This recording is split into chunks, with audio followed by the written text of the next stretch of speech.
The scenes like these from last year's hurricane season are a stark reminder of Florida's vulnerability. Now a government shutdown is raising new risks, just as the region is in the midst of its most volatile weather window. With federal agencies strained and climate-driven storms intensifying, the timing couldn't be worse. I'm very concerned about the shutdown. I've seen a lot of flooding while I was driving around, and that was scary enough. So yes, I am very concerned about a hurricane in general. How do you feel about storm preparedness and the ability of the government to respond to a major emergency during this current government shutdown? I do feel good about it.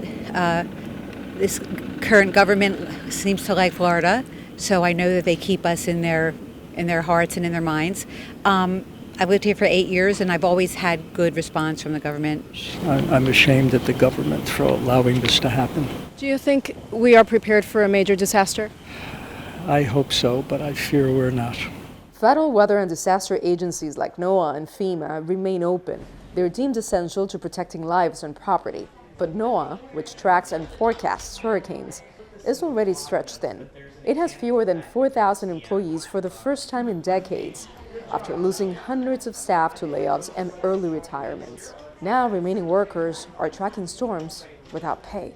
They're doing the work without pay, without an understanding of when this shutdown is going to end. Will they get that back pay eventually? The question is whether a reduced crew can handle what comes next. Climate change is intensifying storm patterns, making hurricane forecasting and emergency response more critical than ever. What happens if we have another hurricane outbreak and some wildfires in the west, severe drought in the Midwest? All of a sudden, you're stretching that workforce so very thin.